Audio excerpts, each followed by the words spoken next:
શરૂઆત આણંદથી, જ્યાં યુવક અને યુવતીને વિદેશ જવાની ઘેલછા ભારે પડી। આણંદના જાખરિયા ગામનો બનાવ સામે આવ્યો છે, જ્યાં યુવક અને કંથારિયા ગામની યુવતી અમેરિકા જવાની લાલચમાં અઝરબૈજાનમાં બંધક બન્યા હતા। મુંબઈની એક મહિલા એજન્ટે તેમને દિલ્હી અને કેનેડા થઈ અમેરિકા મોકલવાનું કહી અઝરબૈજાનના બાકુમાં ગોંધી રાખ્યા હતા અને પરિવાર પાસે લાખોની ખંડણી માંગી હતી। આ મામલે પરિવારે આણંદના સાંસદ મિતેશ પટેલનો સંપર્ક કરતા તેમના અને ભારત સરકારના 24 કલાકના પ્રયત્નોથી બંનેને સુરક્ષિત રીતે રેસ્ક્યુ કરી ભારતીય દૂતાવાસ લાવવામાં આવ્યા છે। આ ઘટના બાદ સાંસદે યુવાનો અને વાલીઓને ખોટી રીતે વિદેશ જવાની ઘેલછા ન રાખવા અને એજન્ટોથી સાવધ રહેવા માટે અપીલ કરી છે। તો વધુ વિગત સાથે મારી સાથે સંવાદદાતા જનક જોડાઈ ગયા છે। જનક, આજે યુવક યુવતી કે જેમને વિદેશ જવાની ઘેલછા ભારે પડી છે, આ સમગ્ર બનાવ વિગતે જણાવશો। પ્રીતિ, આ જે સમગ્ર ઘટના છે આણંદ જિલ્લાની છે। આણંદ જિલ્લો એ એનઆરઆઈ જિલ્લો છે અને અહીંયા સ્વાભાવિક છે કે અહીંયાના યુવક યુવતીઓ વિદેશ જવા માટેની એક એમની બહુ અદમ્ય ઈચ્છા હોય છે। ત્યાં જઈને ધંધો રોજગાર કરવાની એક ખૂબ મોટી એમની ખેવના હોય છે અને જતા હોય છે। આવી જ રીતે આણંદ તાલુકાનું જે ગ્રામીણ વિસ્તાર છે ત્યાં કંથારિયાની યુવતી અને જાખરિયા ગામ છે ત્યાંનો એક યુવક એક એજન્ટના મારફતે એટલે મુંબઈના એક મહિલા એજન્ટના સંપર્કમાં આવેલા અને એમને વિદેશ જવાનું નક્કી થયેલું। પ્રથમ દિલ્હી, ત્યારબાદ ત્યાંથી કેનેડા અને અઝરબૈજાન એટલે કેનેડાના માર્ગે અમેરિકા જવાનું, પણ અઝરબૈજાનમાં આ જે યુવક યુવતી છે એ જે દલાલના જે કોઈ મળતિયાઓ છે એમને ગોંધી રાખેલા। પહેલા લગભગ 60 થી 65 લાખ રૂપિયાની રકમ તો એમને પડાવી હતી। ત્યાં માનસિક રીતે એમને ટોર્ચર બી કરવામાં આવ્યા હતા। ગઈકાલે રાત્રે અમારે જે યુવક છે એના પિતા સાથે બી અમારે ટેલિફોનિક રૂબરૂ વાત થઈ હતી કે એને માનસિક ટોર્ચર કરે છે, હલકા શોર્ટના ઝટકા પણ આપે છે। આ તમામ વાતો એમને અમને ટેલિફોનિક કરી હતી। મૂળ વાત એ છે કે ત્યારબાદ એમણે વધુ લગભગ 70 થી 80 લાખ રૂપિયાની માગણી કરી હતી અને આ જે બંને પરિવારો છે એમણે પ્રથમ તો જે પેટલાદના ધારાસભ્ય છે અને અત્યારે મંત્રી બી છે રાજ્ય સરકારમાં, એમનો સંપર્ક કર્યો હતો અને સ્વાભાવિક છે કે આ જ્યારે એમ્બસીની ને બધી વાત હોય ત્યારે જિલ્લા સાંસદનો જે એક રોલ થતો હોય છે ત્યારે જે કમલેશ પટેલના ભલામણથી જ મિતેશભાઈ પટેલનો સંપર્ક કરાયો। મિતેશભાઈ પટેલે આ સમગ્ર ઘટનામાં ખૂબ રસ લીધો, એમના કાર્યાલયે ખૂબ રસ લીધો। સૌથી પ્રથમ તો ભારત સરકારના જે આપણું વિદેશ ખાતું છે જ્યાં એસ જયશંકરજી છે એમના ડિપાર્ટમેન્ટનો સંપર્ક કરાયો।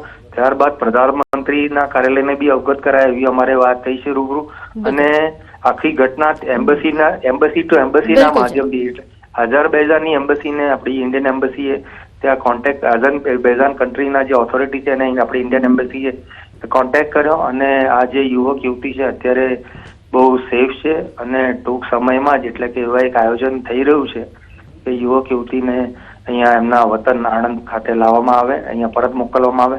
પરંતુ ચોક્કસ કહી શકાય કે સમગ્ર જે યુવા વર્ગ છે એના માટે એક લાલબત્તી સમાન કિસ્સો છે કે કમ્પ્લીટ જે લીગલ જે સ્ટેપ્સ હોય છે કે લીગલી જે કોઈ ઓથોરિટી હોય કે જે કોઈ લીગલી કામ કરતા હોય આવી રીતે યુવક યુવતીઓને ત્યાં વિદેશમાં સેટલ કરવાનું એવા વિશ્વસનીય જે સૂત્રો છે એટલે જે આપણી પાસે સોર્સ છે એનો ઉપયોગ કરીને જ આ રીતે જવું જોઈએ। બિલકુલ બિલકુલ જનક, આપ જોડાયેલા રહેજો, આપણે સાંભળી લઈએ આ મામલે प्रतिक्रिया।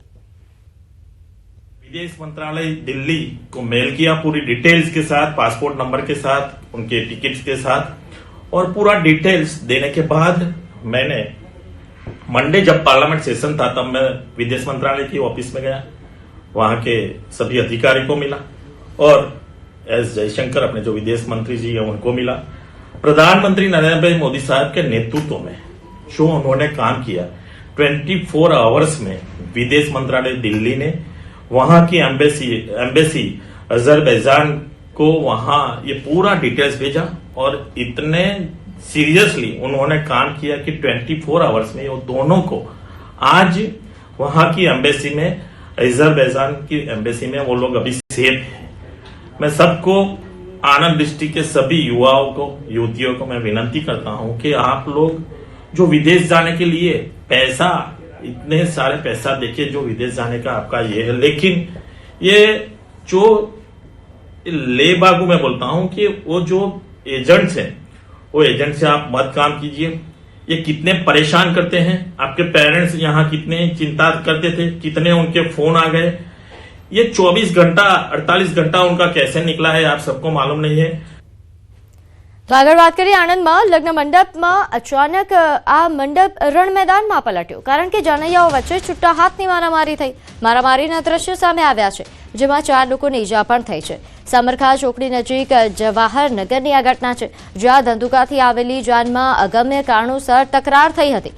લાકડાના દંડા વડે થયેલા હુમલામાં 4 લોકોને ઈજા પહોંચી છે. ઘટનાની જાણ થતાં આણંદ ટાઉન પોલીસ પહોંચી હતી અને લગ્ન મંડપમાં થયેલી લડાઈનો વિડીયો સામે આવ્યા બાદ જે આ પ્રસંગમાં અચાનક જે હિંસા ભડકી છે, જેના કારણે મહેમાનોમાં નાસભાગ મચી. વધુ વિગત સાથે મારી સાથે સંવાદદાતા જનક જોડાયા છે.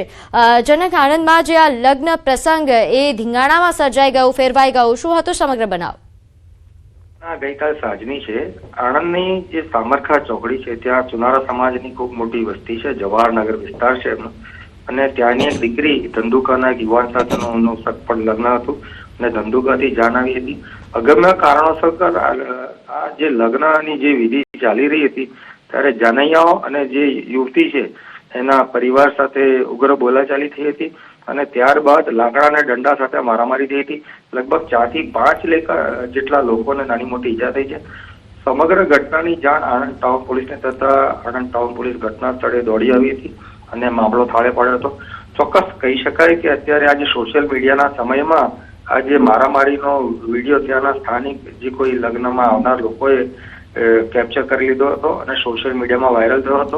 આ વિડીયો સમગ્ર આણંદ શહેરમાં ટોપ ઓફ ધી ટાઉન એટલે કે ચર્ચાનો એક ખૂબ મહત્વનો કિસ્સો બન્યો. બિલકુલ, આભાર માહિતી આપવા બદલ. તો આગળ વાત કરીએ સુરતની. અહીં ભટારના નવજીવન ઇન્ડસ્ટ્રીયલમાં પ્લાયવુડના ગોડાઉનમાં અચાનક આગ લાગી. આગ લાગતા ફાયર વિભાગનો કાફલો ઘટના સ્થળે પહોંચ્યો.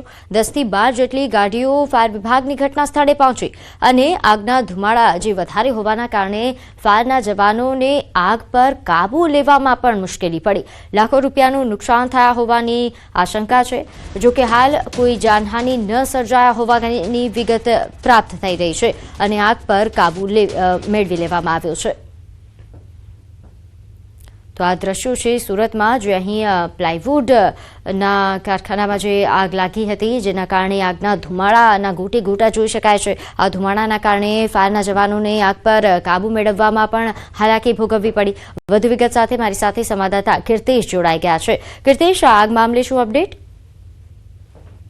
ભટાર વિસ્તારમાં નવજીવન સર્કલ નજીક આવેલી ઇન્ડસ્ટ્રીમાં પ્લાયવુડના એક ગોડાઉનમાં આગ લાગી હતી. જોકે આગની જાણકારી મળતા ફાયર વિભાગની 12 કરતા વધુ ગાડીઓ ઘટના સ્થળે પહોંચી હતી અને જે પ્રકારે ધુમાડા નીકળતા હતા તેને લઈને સમગ્ર વિસ્તારમાં ડરનો અને ભયનો માહોલ જોવા મળ્યો હતો. ખાસ કરીને ફાયર વિભાગ દ્વારા પાણીનો મારો કરી આગ પર કાબુ મેળવી લેવામાં આવ્યો છે, પણ આ આગમાં લાખો રૂપિયાનો માલ બળીને સવાર થઈ જવા પામ્યો છે. વહેલી સવારે લાગેલી આગને લઈને સમગ્ર વિસ્તારમાં એક સમય માટે દોડધામ મચી ગઈ હતી. જોકે આ કયા કારણસર લાગી તેને લઈને હજુ પણ રહસ્ય ઘેરાયેલું છે. ત્યારે હવે આ મામલે પોલીસે ગુનો દાખલ કરી તપાસ શરૂ કરી છે.